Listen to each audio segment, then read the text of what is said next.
So they thought that I did a drug deal and they pulled us over. Is anybody on felony probation or parole? Well, I'm on felony probation for that armed robbery. Immediately, they tell me I need to get out of the car. Well, I had stashed this needle between my butt cheeks. When I tried OxyContin for the first time, what I tell people was it was the first time that I felt okay. And so I called him back and he said, I need you to listen to me. And I was like, I'm listening. I was walking up the steps to my apartment and he says, God gave me a vision and you were in this vision. I just got chills when you said that. This is where I'm at with like my addiction. Like I was so arrogant. I was like, you're not going to catch me today, but part of my language, fuck you. Hello, everybody, and welcome back to another episode of Pink Pill. I am your host, Jamie Lynn, and I am so excited to introduce my next guest today, Mr. Tony Hoffman. Welcome to Pink Pill. Thanks for having me. So I have been bugging Tony to come on the show for a hot minute, but you are so busy. You are traveling all over the world. You are a public speaker. You have so much going on. But we also went to high school together. Yes. I don't think I've actually ever hung out with anybody after high school. I think you're like the first one. Well, not to mention we've never actually sat down and have a conversation. We really haven't. We've been acquaintances. We've had friends. I knew some of your friends. How did we start connecting? Like after, because we didn't really connect till like way after high school. You were out here in Vegas. Yeah. And I think you were doing maybe the clinical stuff. Yes. You had actually reached out to me. I think you saw maybe kind of what I was doing with the speaking, and you wanted to kind of build your own platform as well. Yeah. And I think that was the first time we actually had a conversation. Yeah. Otherwise, I would know nothing about you other than maybe what I mustered up in my own mind, which would be nothing other than an assumption. So, which I'm makes curious this cool. what those are. Which would be cool because that'll make this cool because. You know what? I gotta tell you, you were a big part of my journey, believe it or not, because and it's part of the reason I wanted to have you on. I felt pulled to reach out to you. And we're both people of faith. We both have a very strong, sense of God and really try to put that first in our life. And I really felt the need to connect to you. So I just randomly said, I remember I was at my desk and I was doing, I was working for a nonprofit and I was doing therapy, but I wasn't really like happy with it. And I loved what you were doing. And I was like, hi, I just want to pick his brain. And you ended up calling me. I know you're so busy, but you took the time to actually call me. And I was like, I don't know how I'm going to make this money. I don't know how I'm going to do this. I don't know how I'm going to do. You're like, you could do this and you could do this. And he goes, you just need to quit. And I quit that day. I don't know if I told you that, but I gave my 2-week notice right after our phone call. You did not tell me that. I did. And I said, fuck it. That's my sign. Yeah. And then I went full into private practice. And how has that worked out? It's great. I'm ready for the next step. So maybe we need another phone call or a little pick me up. And that's why you're here. That's why you're really here, Tony. Yes, I think I might be interviewing her. No, but that was I really appreciate that, because I think people show up right when you need them, and you were gracious enough to bless me with that. I want my viewers to get to know you a little bit, though. We went to high school together, and we didn't really have that much of a relationship, but your story is pretty incredible. You actually, were a drug addict. Mm-hmm. And can you kind of talk about that a little bit and the drug addiction part? Maybe the drug addiction part. When did that start for you? Late compared to what most people nowadays. I was 18 and it started with the simple stuff, smoking weed. Mm-hmm. But I think the most important thing that I try to explain to people is the before that, right? Like it was dark long before I ever picked up a first drug and found relief from it, right? Like I had strong suicidal ideation starting in middle school, very confused individual with like what I was feeling about my emotions, what those emotions meant, and trying to find my place with all of these kids in a system where we grew up that I didn't really feel like I fit into. We grew up in a very conservative town. And I didn't really feel like a lot of the values that I was around were really kind of who I was. And so that just kind of really made this cycle of self-hatred just continue to spin as like, I don't fit in here. I don't like the way I feel. Everybody kind of gives me the attention around my athletic gifts that I don't like. And the big struggle with that was the only peace I ever felt was when I was playing a sport. And so there was like this peace component of me being able to participate in my gift, but also this hatred component of my gift because I don't want you to tell me I'm special. I don't want you to treat me like I'm better than anybody else. The only reason I'm actually doing this is because I don't know how to find peace any other way. And so for many years, most people would have thought that, hey, he's fine.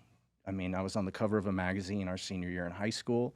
I was sponsored by companies that didn't sponsor amateur You were athletes. huge. Yeah, I was doing well. Yeah. I wasn't that guy, but I was on my way to being in a position where I could be that guy. And there was a lot of signs to say that I was on my way to get there. But there was that internal thing, right? And then my idea at life at that time was making money. I had social anxiety, still have social anxiety, like really bad. Most people don't know that, which is kind of weird because I'm a public speaker, right? Wow. But when I'm speaking, I'm in control. People, you know, they say the number one fear in the world is public speaking. They do, yeah. Right, but people don't realize that when I public speak, I'm in control. Right, I'm going to tell you my story. I've done it enough that I know how people are going to respond, and I know what I'm talking about, and I know what's going to happen. Whereas in a social environment, I don't know what's going to happen, and that's where I'm most anxious, right? And so I have this social anxiety, and I use this social anxiety as a way to kind of garner this computer thing that I was doing, was learning how to build corporate computer networks at my house. And a lot of people don't know that BMX racers don't make money. It's like not a sport that you make money. It's like track and field. Most people think... We should say that that's the sport, too. I don't think we've named BMX. Yeah, BMX racing is the sport. Yeah. I left team sports in middle school, and I got involved in action sports, found my calling in BMX racing, and there's no money in it, though. $5,000 to $10,000 a year is what a guy's going to make. Wow, that's like nothing. Right. Well, most people don't know that track and field is the same way. Yeah. Unless you're Usain Bolt, Lolo Jones, or Allison Felix, you don't make money. Wow. Right? They're your parents that have money fund you to travel around to get to these races that can qualify you for something like the Olympics. Well, BMX racing is very similar. And so I chased after the idea that I was going to use computer networking as a way to make money. And I took this job down in San Diego to go work for a guy that was Entrepreneur of the Year of California at 23 years old. He was starting a tech company. My aunt knew his wife. And when I did this, I put my gift away, which was racing my bike. And that was kind of the only thing that was bringing me peace at any moment, was if I had a helmet on and I was racing. So when I didn't have a helmet on anymore, it was like, well, I got to start connecting with people somehow, because sitting at home I couldn't do. I wasn't able to sit with myself and be at peace because I was just at war with me. Well, everybody was partying our senior year. Yeah. Started smoking weed, and that really wasn't my thing. Drinking wasn't my thing, because by the time I got drunk, I was puking before I even got drunk. And then I was introduced to an opioid, Oxycontin, and that was... Oxy was huge. Yeah, huge. And still, the people that started at that time, many are either dying or still struggling with addiction. But when I tried Oxycontin for the first time, what I tell people was, it was the first time that I felt okay. And that I could be with myself, right? Like, you could tell me you hated me, no big deal. There was no anxiety, there was no depression, there was no self-hatred. I finally felt a form of peace that I had never felt in my life. And so there was no, I'm going to commit robberies. There was no, I'm going to sell drugs. There was no, I'm going to commit crimes. It was, I'm just going to use this because this is the way that I'm going to create safety within myself. And it was the only thing at that time that I'd ever found that worked. And that's where it started. Was 18, Oxycontin, and then I moved to San Diego. That didn't work out. And so I came back 6 months later. Jeff Simonian had died in a car accident. Oh my God, I remember that. And that was like my only real friend that I had. You guys were super close. We were, yeah, like inseparable to some degree, right? And like we were two young men growing up trying to become men and experience different parts of life. And he was supposed to move to San Diego. We were going to get an apartment together. Me being a very closed off or private individual to some degree, he was the only person that I had like been vulnerable with and shared things with. So then when he passed away, it really just added to more of the confusion and the emotions and the struggle that I was having within myself. And so when I came back, that's when I got in the car and I just punched it, you know, so to speak. Yeah. I have a very like vivid memory of you. And I don't know why this always stuck out in my mind, but you were over actually at my ex-boyfriend's house. And I can't remember if this was out of high school or in high school, but he was a drug dealer at the time. And he was selling to you. But you weren't his typical client. It was like your first kind of time, I think, there, because I hadn't really seen you there before. And I remember you had long hair. It was like shaggy hair, and you had a big white truck. I don't know why I remember this stuff, you know? Yep. And I remember seeing you on the couch and you were gone. You were so gone. And I tried to talk to you and you were gone. Yeah. And I was just like, my heart went out for you. I wasn't messing with any of that stuff. I was around it, but wasn't doing any of it. And I just like to see that version of you and to see where you are now is nothing short of a miracle. Yeah. Most people don't. There's not many people that have ever seen me in that condition. Yeah. Right. Most of them are dead now. 16 people that we were in the same school district with that I would have been around have died from drug overdoses. Oh my God, really? Yeah, 16. So most of the people that have any way to kind of have a testimony of, yeah, I've seen this guy in a hotel room, or I've seen this guy on a couch, or, Thomas Mora can tell you that I slept in Henry Rudino's parents' pantry. Oh my with God, their Henry, food. you're bringing up all these names right now. Oh my God, I heard it. I slept in this guy's pantry for 3 days straight. Really? Coming off a meth binge. I'd been up for a week. Wow. And Henry was nice enough to let me use his parents' pantry. And Timo would come in and be like, yo, this guy is still asleep in your parents' pantry.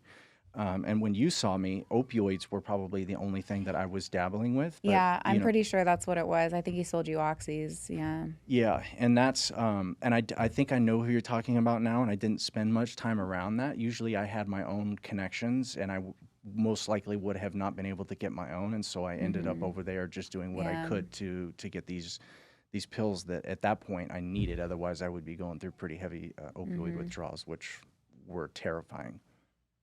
So, like, how long were you in, like, the addiction led to some criminal offenses, right? And it eventually landed you in prison. Mm-hmm. And you had a life, like, tell me kind of what happened there and some of your, I don't know how much you feel comfortable sharing. I'm an open book. Okay. There's no boundaries with me. Like, I've seen you speak about it here and there, and I couldn't imagine. I couldn't imagine how scared you must have been. But were you a person of faith before you went into prison, or did you? No, I never was. Okay. Obviously, there's, looking back on it, there was something I felt was there. I would deny that feeling, and I would use, my own justifications for why it wasn't real, which was really just me trying to co-sign that I could just go do whatever I wanted, so to speak. And I actually I got a phone call in 2005 from a friend, Adam, and he had moved to San Diego and gave his life to Christ. And he called me and said that I was pulling up to my apartment. I'll never forget this. I was pulling up to my apartment with my girlfriend at the time, and my phone rang. I didn't answer it. He left a message, and he was like crying on this voicemail. And that was what made me think, I think I need to call this guy, because I've never seen this guy cry. This is somebody that I've seen beat people up, party, not a person that would share emotions like this over a phone call. And so I called him back, and he said, I need you to listen to me. And I was like, I'm listening. I was walking up the steps to my apartment, and he says, God gave me a vision, and you were in this vision. I just got chills when you said that. This is the God honest truth. Every what you're about to tell you is the God honest truth. He says, God gave you a vision, and you were in this vision. You were going to get 3 significant chances. And if you don't stop doing what you're doing before these chances take place, you're going to go to prison. Oh, my God, Tony. Like, my heart is just like, whew. And I'm like, bro, I'm back on these pills. I can't just stop. You know how it is. And he was like, bro, you have to stop. And, the drug-addicted mind of myself says, well, did you see how long I'm supposed to go to prison for? Yeah. Like, let me weigh out how this I'm going to weigh the pros and cons. Right. Maybe this is something that's actually not that big of a deal, right? Like, are we talking like overnight? Yeah. Or? Like, is this a long time? Because maybe I should stop if you're seeing me do like 15 years, because I don't want to go do that. Yeah. But 2 months, all right. Yeah. And then the next thing he says is, they're watching your house. How would I know this? And I was like, oh, okay, this is weird. You know, the SWAT team raided my apartment a week later. What? Well, the magic team, which in Fresno. Do you know my dad was on Magic? No. My dad was on Magic. Was he at my apartment? He wasn't part of the raid, no, but he was on Magic. You know I the knew cool about things it. about this? They started listening to my podcast when I got out. Really? Yes, and somebody got pulled over and was like, they said something, and they connected me, and they're like, we love that guy's podcast. Because on my podcast, I talk about all the crazy stuff, right? How things worked and what was happening. Well, they don't find anything. They actually, what happened was, and I wrote about this in my book, was I was leaving the apartment to go pick up pills. And as I'm leaving, I see this magic car, because they had a magic sticker on the back windows. And I told the guy that I was with, I was like, yo, bro, do you have anything on you? And he's like, I have a half a pill. Why? And I was like, take it right now, because that magic car is in here for me. And he was like, what do you mean? I was like, bro, there's no gang members in here, which means they're in here to watch me. I just got out of county jail for an armed robbery charge. My parents spent a boatload of money to get one of the best attorneys in town, who basically kept me out of prison. I've committed armed robbery and didn't spend a day in prison initially. I got felony probation and didn't tell anybody. So I knew, like, this, they're in here for me. As soon as we drove by him, a cop comes running out to go back into the car. I was like, bro, swallow it right now. As soon as we turned around, there was like 13 of them coming. And they raided my apartment. I was actually on my way to go pick up pills. If they would have just waited another 2 hours, they would have got everything they needed. They would have violated my probation. I would have went to prison for 10 years. But that's not what happened. And when cops spend that type of money, it's not cheap to go raid somebody's house. A judge has to sign off. Plus, they're blowing their cover as well. Now they've like raised the alarm that they're watching you. Yeah. So some time goes by, and my life spins out of control. I mean, I was stabbed 3 times in a drug deal, ended up in ICU. I was homeless for 6 months. As soon as I became homeless, it was right at the time where God was going to start packaging up my story and, getting me to surrender. In November of 2006, I was pulled over 3 times in 4 days. Wow. The first time I was pulled over, I was going to meet my girlfriend at the time at a 7-Eleven on Clovis Avenue in Belmont. Wow. Southeast Fresno. Yeah, deep. And compared to where we grew up. And she called and said when I was inside 7-Eleven, I can't meet you over there. I need you to meet me at Shaw and Blackstone. So I went right back out after going into 7-Eleven. I jumped back in the truck with these 2 guys I was with. Well, there were cops staking out the apartments across the street from the car wash. So they thought that I did a drug deal, and they pulled us over. Is anybody on felony probation or parole? Well, I'm on felony probation for that armed robbery. Immediately, they tell me I need to get out of the car. Well, I had stashed this needle between my butt cheeks. Oh, my God. So I get out of the car, right? And they're searching me, and I got a needle between my ass, and they don't find anything. They put me in the back of this cop car. And, my God. This is where I'm at with, like, my addiction. Like, I was so arrogant. I was like, you're not going to catch me today, but pardon my language, fuck you. So I took this needle out of my ass cheeks, and I just threw it up to the front. Yeah, I just threw it up to the front to kind of say, fuck you. So they come back to the car, and they're like, we know you're buying meth off of this guy over here. And I'm like, I am not on meth. I'm not smoking meth. I was like, look at my eyes. I'm a heroin addict. At this time, I'm using heroin. And I was like, look at my eyes. I'm pinpoint. And they're like, okay. So they end up letting me go. The next night, it's Thanksgiving night. I'm with this guy, and we got to go to like Palm and Olive area. Like deep now. And I say, did you fix your taillight? And he goes, yeah, why? And I said, because on this side of town, bro, they'll pull you over. You don't get pulled over for anything other than your license plate, your tags, your window tint, et cetera. They'll use any excuse to pull you over, right? He says, yeah, I got it fixed. We pick up 64 Oxycontins that night. And at that point, like, I couldn't go more than an hour without using. So I get these pills and I go back into this laundromat. And I'm shooting dope, laying down behind a bunch of washers and dryers. After I shoot dope, I get back in his car. When we're leaving, we make a left, and there's a cop across the street. We drive by it. We go up a block. We make a left. Don't think anything of it. We get about another block as we're getting closer to Tower District. And I see the lights going off in the back, and I'm thinking, there's no way that's for us. Well, this car is like speeding up, pulls us over, comes up to the window and says, you got a taillight out. No. Oh, my God. You must have been like... I look at him, and I'm like, bro, well, before he pulls us over, I say, bro, you got to hide these pills, hold these pills. And he's like, no, I'm not going to hold them. He wants to put them between the seat. I was like, listen to me, bro, I'm on felony probation. They're going to search the car. So I say, screw it. I'll put the pills between my ass. He says, anybody on anybody on probation or parole? I say, no. Thinking, okay, maybe this will work. Comes back to the car. He taps on the window. He says, Mr. Hoffman, why did you lie to me about being on probation? I said, well, you asked if I was on parole, not probation. Tony. I don't know. if you've ever watched Cops, I mean, they drop the crack pipe on the ground. That's not mine. Same thing, right? You're trying anything. And he says, get out of the car. Well, I got these 64 pills. He searches me. He doesn't find the pills. Puts me in the back of the cop car. Well, it's 10:30 at night, Thanksgiving. He's trying to call my probation officer. He's like, I'm going to take you to jail for lying to me. I'm calling your probation officer right now to get permission to take you. He calls her 3 times. She doesn't answer. And he looks at me and he goes, Mr. Hoffman, it's your lucky night. He goes, I can't take you to jail without permission to violate your probation because lying may not be something that the probation officer wants to say, bring him in for. Goes out of the car, opens up the cop car, lets me out. I walk back to the car with 64 pills between my ass, get in the car, close call. God, that's your third. Is that your second? Third? That's your second strike? Okay. Next day goes by, nothing happens. The following day, I'm in a car with my girlfriend at the time, and we're going down Cedar towards Shaw, right past the baseball stadium. Yep. There's 2 cops when we get outside the Bulldog Apartments, sitting next to each other, windows down, talking to each other. We change lanes, we go by them, we pass through Shaw, and we get to another 7-Eleven, right by the 7-Eleven, and the lights go off. And I'm like, what the hell did we do? The cop walks up to the back of the car, pulls something off of the license plate, comes up to the driver's side door, and she rolls her window down, and she says, do you know the tags are fake on this car? Oh So we borrowed God. this car from a drug dealer. Yeah. They were construction paper. She says, license and the registration. The girl I was with did not have her license on her. I'm searching through the glove box and the center console for registration and insurance. I can't find anything. The cop then goes back to the car and says, just asks her what her name is. She gives her name. She goes back to the car.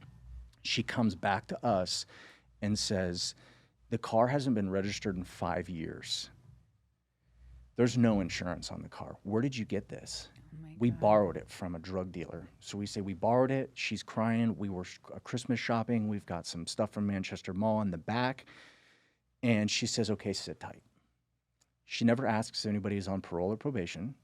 She comes back up to the car a 3rd time with a yellow piece of paper, hands us a fix-it ticket, says to get the car registered, get insurance for it, and take it back to the person we borrowed it from immediately. Wow. And I remember thinking to myself, there's no way. That like never happens. There's no that way. would never happen. I have told this in front of thousands of law enforcement officers at conferences, and no one believes it. I couldn't believe it because my dad is a cop, and so like I couldn't imagine somebody doing that on this side of town either. No way. There's a lot of crime. Yeah. There's gangs over here. The Bulldogs are right. You're right in that area, that gang area too. Yes. So she gets in the car. The cop gets in the car behind us and leaves, and then it hit me. That was the 3 chances that Adam was talking about. And I remember looking at my girlfriend and I was like, I think I'm going to go to prison soon. And she goes, what are you saying? What do you mean? I was like, well, Adam told me I was going to get 3 significant chances. And if I didn't stop doing what I was doing before these chances took place, I was going to go to prison. And I was like, I just got pulled over 3 times in 4 days. I was like, that's so weird, don't you think? And this lady's not taking the car and asking anybody who's on parole or probation. And this is the worst one of the 3 days, right? Like this should have been very simple. Okay, who's on parole or probation? Get out of the car. We're going to arrest you, search you. I had drugs on me, needles in a backpack. She had drugs on her, no license. Like this should have been cut and dry. Yeah, slam dunk. Slam dunk. Yeah. Take him to jail, violate his probation, done deal. No. 2 months later, I get invited to church by a drug dealer I was working with in the projects of West Fresno. He says, I want you to go to church with me. And I was like, okay, but I don't have a car and I don't even know where I'm going to stay. I'm sleeping on the street most nights at this time. And he's like, it's all right. Wherever you're at, find a phone and call my wife and we'll come get you. And I remember I was at a house, and this was probably this was the lowest point of my life for sure. I would spend so many days up, sometimes 13 days. Wow. Without sleeping? Without sleeping, that my eyes would stop working.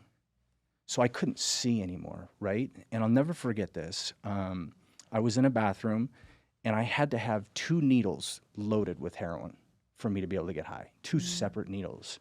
And I have both of my arms out, and I have 2 different people because I can't see.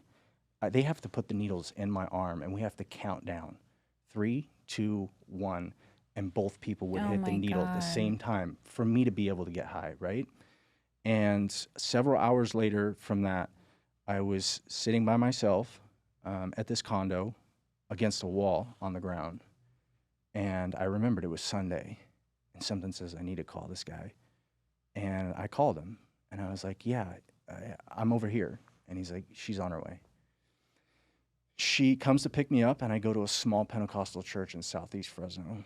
My girlfriend ended up going at that time.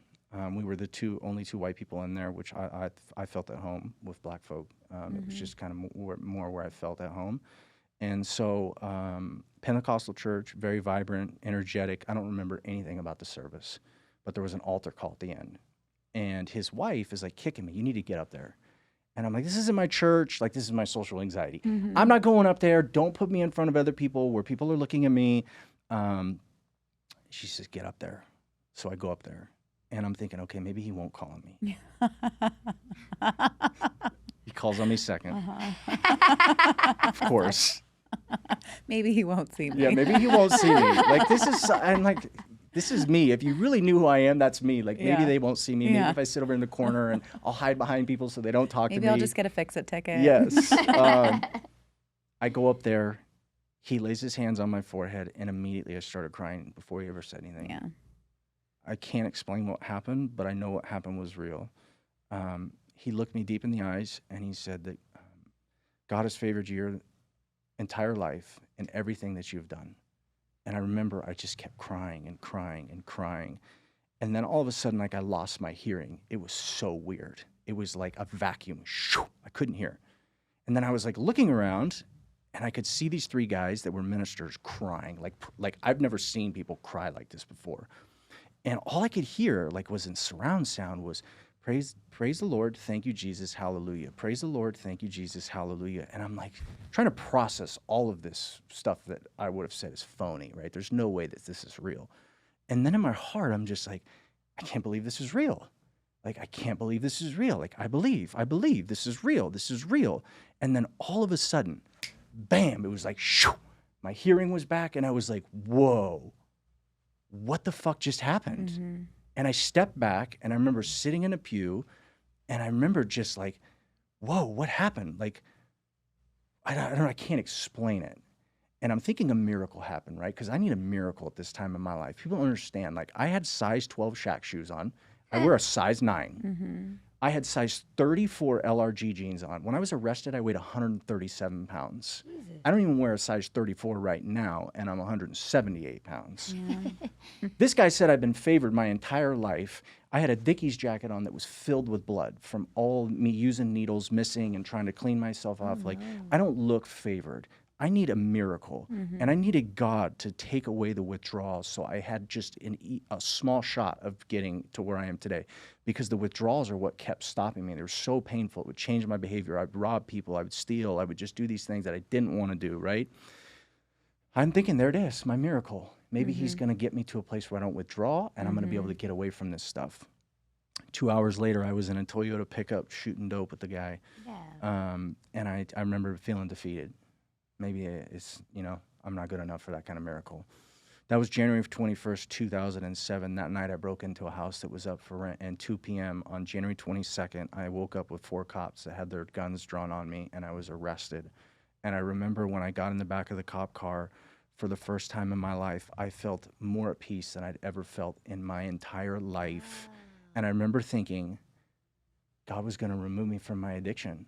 And it was the first moment that I no longer looked at life the way I used to look at it. And I was no longer looking for answers within myself. I no longer wanted answers from you. I was looking for answers from something many people in today's world say does not exist. But I needed to figure out why I was alive, what he wanted me to do, where I was supposed to go. And the only thing I can tell you is if I didn't go to prison, I was going to die within 6 months of that moment. And he knew exactly what I needed. And 30 days later, I was sentenced to 4.5 years in prison.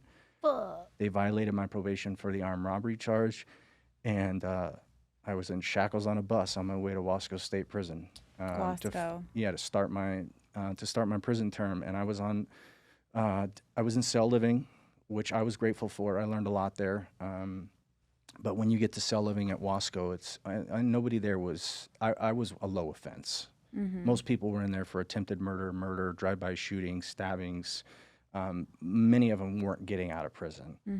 And it's a scary place to learn about prison when you go into an environment where these individuals have been heavily programmed by bad environments, unhealthy environments, traumatic stuff, and gangs that truly don't have a very good calibrated use of instinct. How much time did you serve? Did you do the full 4.5? Two. And I will tell you this, I was supposed to actually do 4.25 years. There was a mistake on my paperwork. I mean, my justification for why God is real is deep beyond just that testimony. But I did two years out of the 4-year sentence.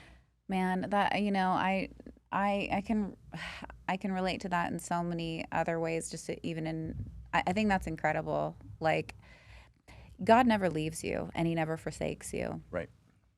But it feels that way in moments like that, and yet that's part of the deliverance. And I think it's really hard to see when you're in it, but then when you're out of it, you can see how all these things had to happen. The timing of that, and He, He says He always like confirms His word, like so that it's from Him, That was so exact and so detailed. There's no way that you can deny it. And that's how God shows up. There's no way to deny it. There is no wonder. There is no disbelief. That can't exist with something that's really from Him. Sure. It surpasses all understanding. That's right. For me, God's Spirit or God's work didn't really have an effect in my life until I surrendered. If there was no surrender, there could be no dependence, right? As long as I lived in self, and I went out and I chased after the things that I thought life was about or the desires that I thought that I wanted, then I was blocking myself from connecting to this truth. And I tried to... Man, surrender is like, when you said that, I was like, oh man, that's when things changed, isn't it? Like, it's when you're no longer in control. Yeah, and I did, but I want to preface this. I didn't want control anymore. Yeah. I was sick of trying to control things because I was so miserable. And I had tried to remove the misery in my life, the discontent, the unhappiness, the frustration, that I finally said, look, I've tried everything I think I can try. I realize I don't know anything. Maybe you can just show me what I need to do, and I'll do that. And I won't ever turn around if you just give me a direction. And that's what came to me when I was in a prison cell, was the direction that God wanted me to take. How did you get that direction? Was that like audible for you? Was that just kind of an inner knowing? How did you receive that information? This is where, like, I think therapy is so great, right? Because there's a huge connecting or intersection between clinical therapy and faith, right? Because there's a self-awareness component. You have to be able to remove your ego. You have to be able to remove distractions. You have to be able to sit with yourself. And then you have to be curious enough to examine yourself and the way God maybe had created you just a little bit different than maybe some other people, right? And so when I got to a prison cell, really what I was able to do was remove myself from a cell phone, a TV. I had to sit with my anxiety for the first time, which I could never do. And then I found out, hey, if I just sit still for long enough, I actually won't feel the way I feel right now. Yeah, crisis only lasts so long, right? And it'll last as long as you allow it if you continue the behaviors of avoiding it, right? So then when I got to this place where I was able to sit with myself, I started asking myself this really important question, and that is, who am I?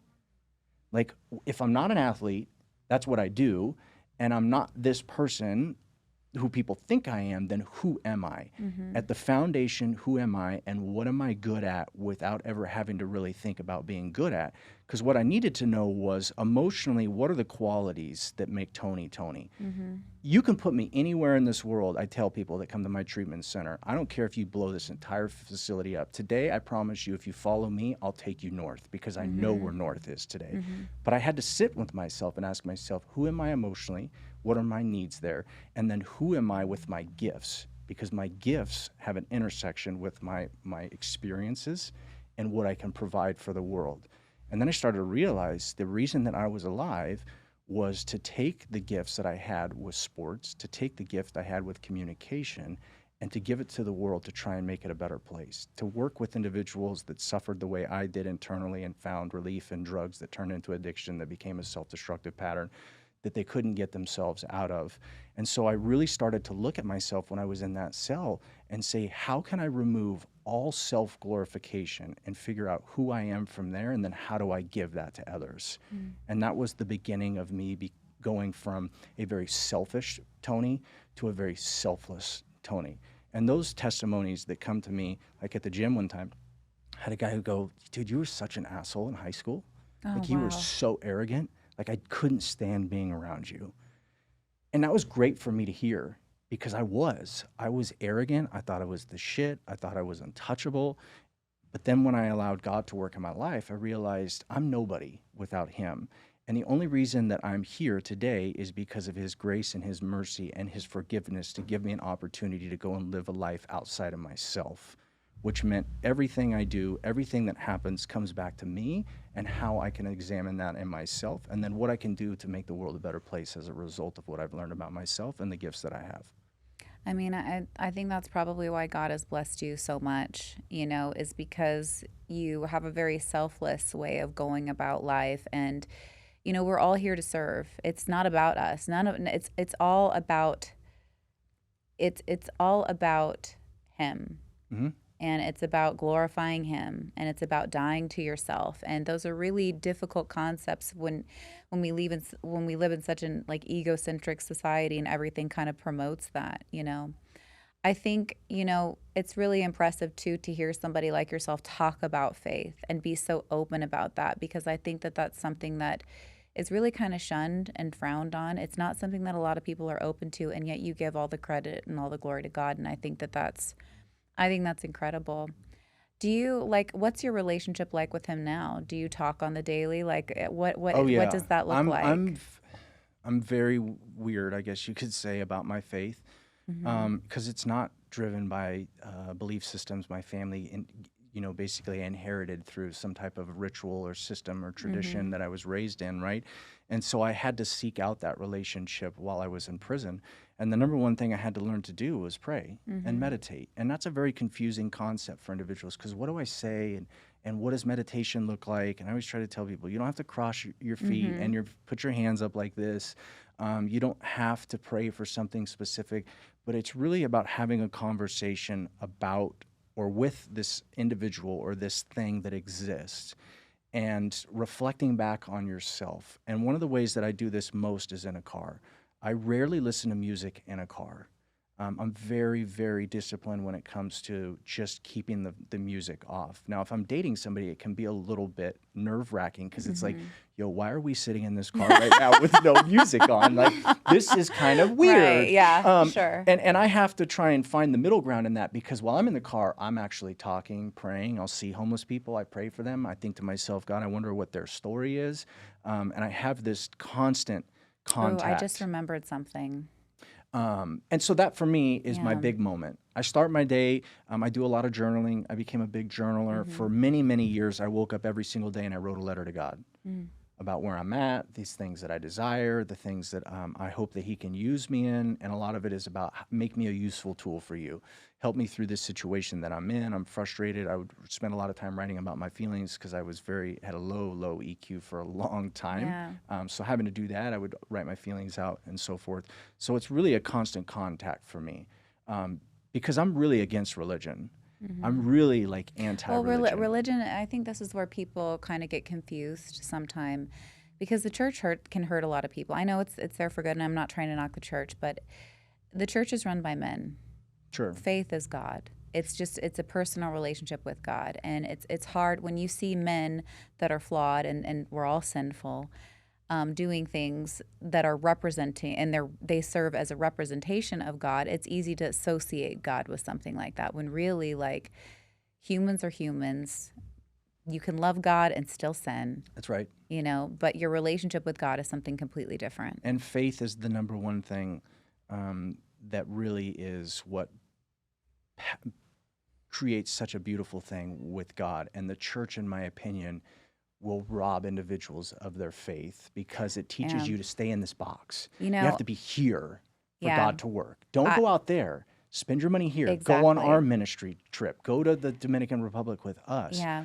Don't think about what God wants you to do that may not actually be with them, because God has a ministry for each and every person. It's up to you to accept that role and then go out and let him grow whatever it is that you're doing and build up to this thing where you're like, you know what? It's God. It can't be me. Yeah. You know, a pivotal point, I think, in my life where my faith really dropped was in church, actually. I was raised in the church. My dad was on the worship team. I was there every motherfucking day. Yeah. And I remember I went up for healing one day. I had like a cold sore or something like that. And, you know, the faith of a child, you know. And they were calling kids up to go get healed. And I was like, all right, well, I want this shit off my lips. So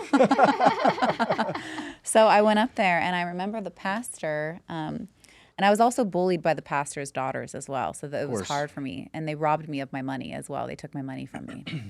So it was a tough environment to begin with. But I was going up. I was asking for healing. And they have like the ushers behind you ready to catch you when you fall. So like, where I was raised, you lay hands on people, you fall down, the Spirit of God hits you. It's like the Benny Hinn thing.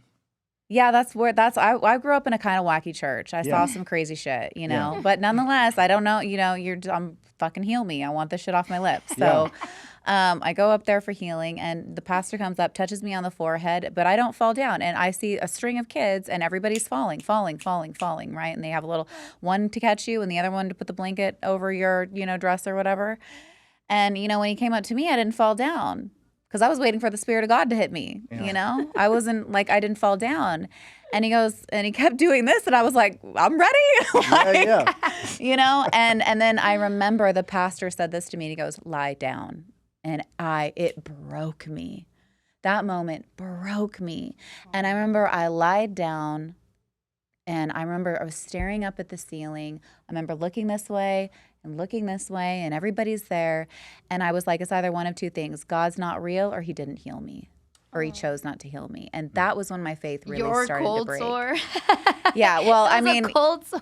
Yeah, but like it's those things, right? Like when you grow up in an environment where God is a healer, and you're going up there for healing, you think something is wrong with you when something doesn't work. And I see an audience of everybody getting healed and touched by the power of God, right? So when you, in a child's mind, you can't really rationalize that. And there were other things that were happening too that obviously added to a break in my faith as well. But the church was a big part of that. Now, I had to really reconcile that with my relationship with God, and that was very tough because I was like, you did is amazing. Yeah, I did not want to go back, and I still kind of have a arm's length relationship with church sometimes. Same. Still, it's hard for me still. I don't blame you. I people that come to me, I have a guy right now that comes to me, went through my treatment center, and I'm trying to reprogram the God guilt that was given to him through faulty church practices, right? And I'm like, bro, stop reading the Bible. And he's like, bro, this doesn't sound like something God would tell somebody. And I'm like, I'm trying to teach you faith. The greatest characters in the Bible practiced faith, and they were rebels. Every person looked at them and thought that there was something wrong with them, but what they were doing was something that God called them to do. I was like, what I need you to learn is that God will provide. You just need to go. So stop reading the word, because every time you do, you condemn yourself. And that's not how God works. He's not the Holy Spirit will convict, the enemy or whatever you want to that will condemn, right? Sure. Spirit of condemnation is never from God. Right. The conviction and condemnation are two different components, right? You can feel convicted, and that's God saying, hey, let's work this area. Yeah. The and there's no shame in that, right? Yeah. The condemning is what disconnects you from the truth and the empowerment or the power that you would get from God's Spirit. I look at the characters in the Bible, and they were a band of misfits. Yep. And so was Jesus. I love the story of him turning over the money tables. I was like, fuck yeah, he was pissed. I love that, and that's the company that he kept. He wasn't for religion either. He wasn't for the mockery of the Pharisees or anything like that. Like he would rather hang out with prostitutes and tax collectors. That's why I can't jive with Christians that say gays are going to hell. That has never sat well with me, man. Never. I can't think of a God. Like I could never reconcile that. A God that wouldn't love them just as equally. Like, and if he views all sin as the same. Yeah. Then I don't know. Yeah. I mean, those are deep mechanics. Right. I know. We won't touch that. We'll switch gears on that. For sure. I'm not a biblical scholar at all. I did read the Bible cover to cover though, but I have never. Yeah, I did in 2006. That was when I really started going like all in with God. And then I like fell away again. I think after, God really showed up. I've heard God. Like God has given me dreams from a young child, and then I've also heard him audibly as well. Um, so no, I'm not schizophrenic. There's a difference. There is a difference. But yeah, like, and I remember, you know, when my ex-husband was leaving me, I got very clear instruction on what to do, which is part of why I have the successful business that I have now, is because I used what he told me then, and I apply it with people now that are dealing with people that are unhealthy or narcissistic. And he told me, number one, don't defend yourself. And I had no idea what that meant.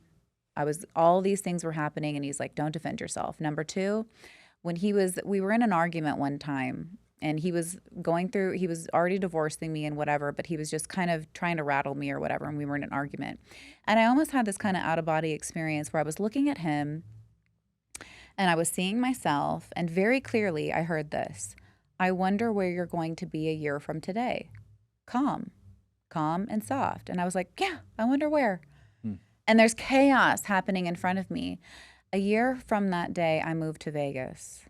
And I hadn't planned that. Even that was absolutely crazy. I wasn't licensed here. Yeah. God got me a job out here as a therapist, not being licensed. I was under there doing programming. I had a different date that I was scheduled to move out, but the apartment that I wasn't going to be available to that date. It wasn't until I was in my apartment all by myself, all moved in, that I was like, what date is it today? And I was like, oh my God, it's 1 year ago to the day.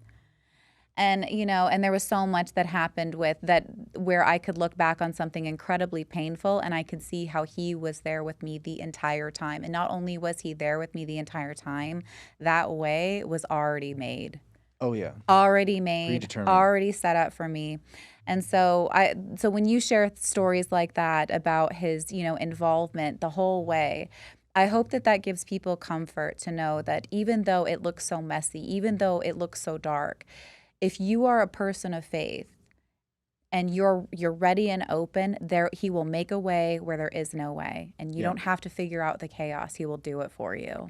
That was the hardest lesson for me to learn, but that was the most beautiful thing about my transformation was I got to a place where people are like, you're so optimistic. And it really is because there's no other option. Am I going to doubt God? He's taken me and delivered me from literally the depth of hell and almost killing myself.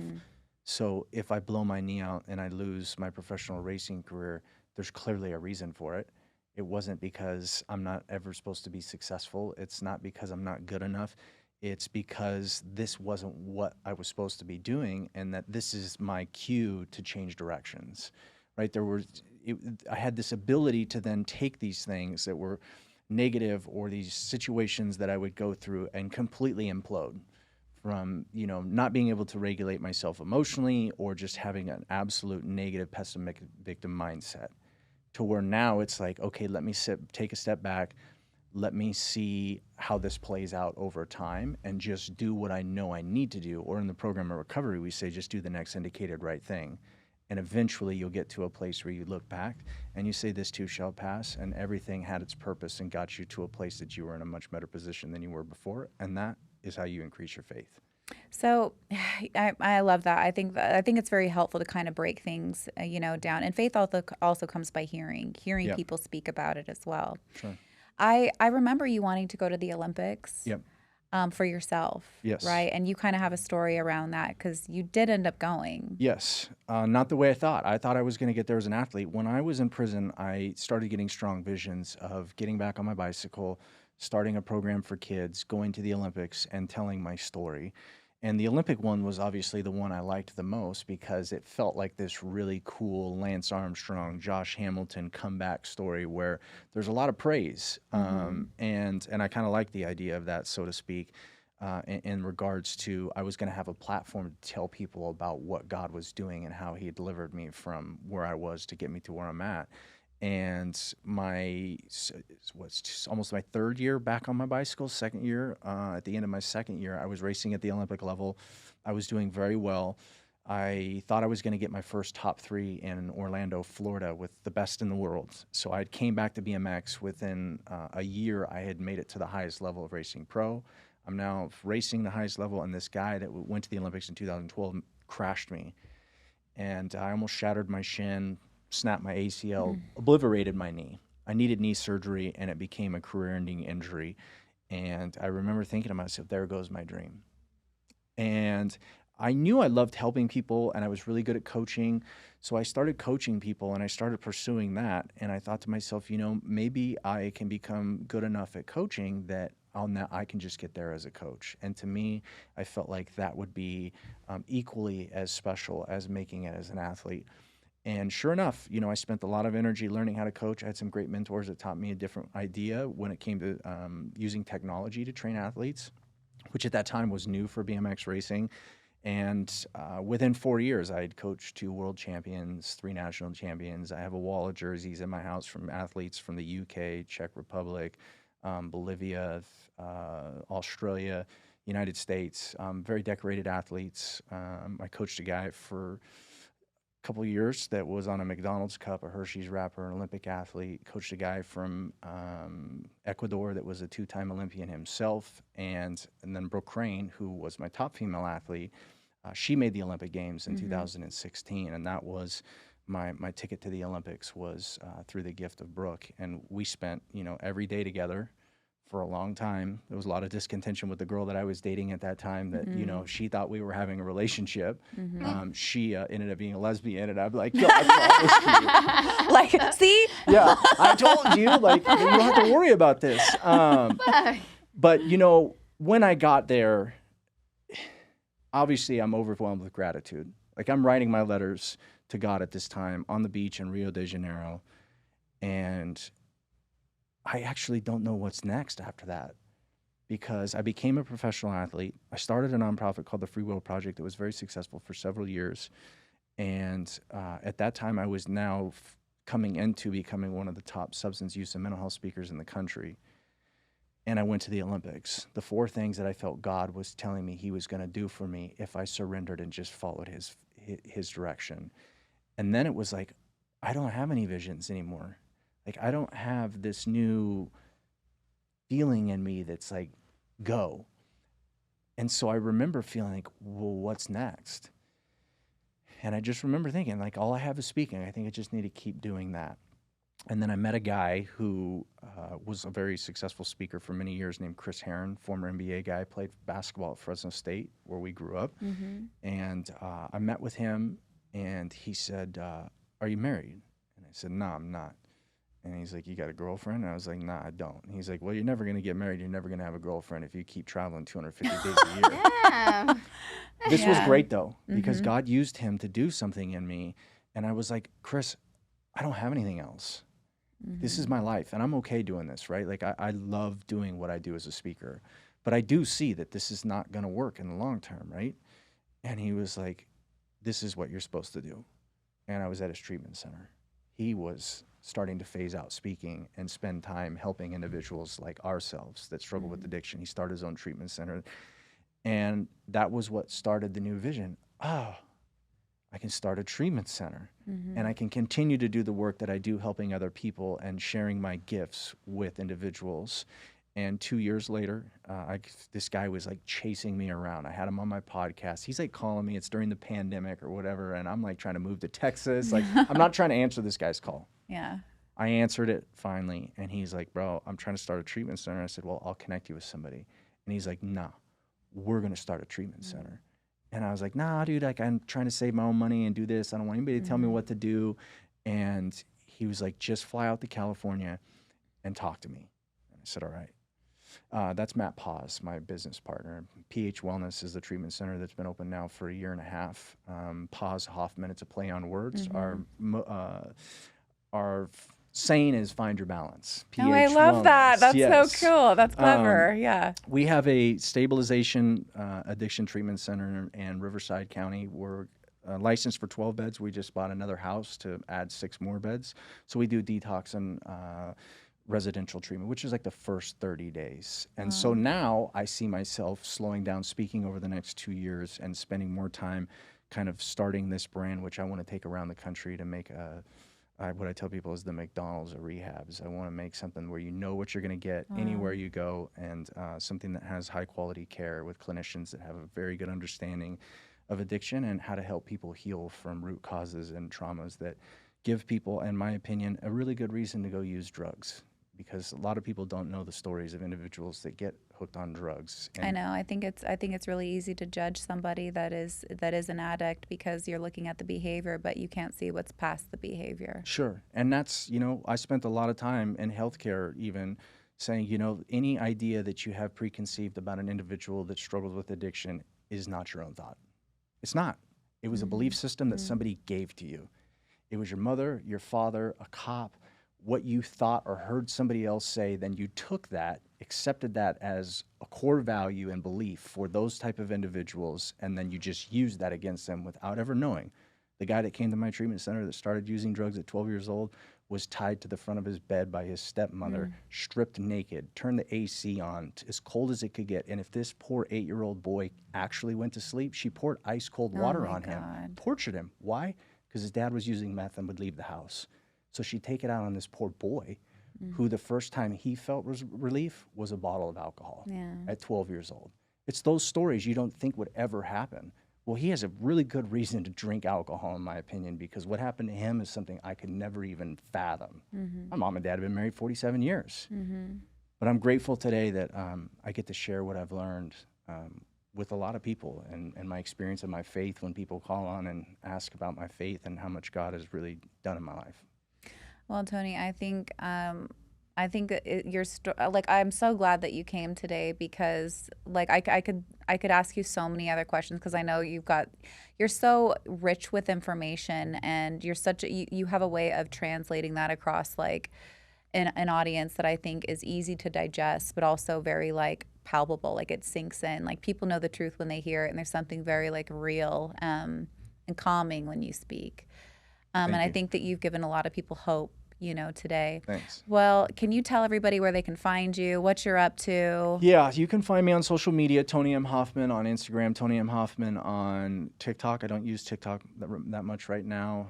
Tony Hoffman Speaking is my website. PH Wellness is our drug and alcohol treatment facility. And people can book you for speaking events. They can book me for speaking events. If they reach out to me on social media, as you know, it's not just you I reply to. And I tell the kids when I finish the speech, you send me a DM, I promise you I'll reply. I can totally back that up. I have to tell you this story, but I know go ahead. We're leaving, but you never knew this, okay? So Fresno is a small town, and your ex-girlfriend at a time had relayed a story to me. We had a connection. She didn't directly say it to me, but it trickled back to me because I had a very close connection to her. And she told me, one day she saw you pay for a homeless man's hotel room one day. And then she said she watched to see if you would tell anybody, promote it on Instagram, anything. And she said that he did nothing. And she said he does that all the time. Yeah, I don't really like to talk about it, It kind of chokes me up. Well, I want to acknowledge that. Thank you. If you won't. No, I just because I think that I just want to help people. Yeah, I know, and I think it's important. I share that story because that's what really should be on your Instagram highlight is stuff like that. And I understand why you don't post about it. I understand why you don't boast about it. And I know that's the servant's heart. God is the one that will acknowledge you and bring you up for that. But you're here, so I want to do it too. Thank you. Seriously, Yeah. I just. There's parts of things that I feel people don't need to know that I'm doing those things because it has to be out of a pureness, right? I don't want people to applaud. But me it is pure, and I remember that night, by the way. Do you know the night that It was raining. I'll never forget it. They were pushing a shopping cart, and I thought to myself, we need to get him a hotel. Mm-hmm. Yeah. Well, all those things come back around, and even though it's probably been 10 plus years since that happened, I never forgot that. And I think God probably does want you to be acknowledged from that because he saw it. I never forgot it. And so, I'm glad that was a good rumor because I got a lot of shit that's behind me that I carry around. We I felt like you were like, oh God, what is she going to say right now? We could have brought it all up, but you know what? I've all the things that get brought up, I'm glad that does because you know what? I'm not perfect. But I really, too, try to just do my best and help as many people as I can along the way. I know, and none of us are perfect, and we all fall short. But it's what you do with it, and what matters most is your heart and your intent. That's always the thing that God sees and what matters most. Well, Tony, I want to thank you so much for traveling from Texas to Vegas. It was like a little high school reunion, kind of, but like really the first time I'm actually really getting to speak with you on this level. So thank you for ministering to my life and to the lives of those that you've blessed. Until next time, guys, catch the pink pill.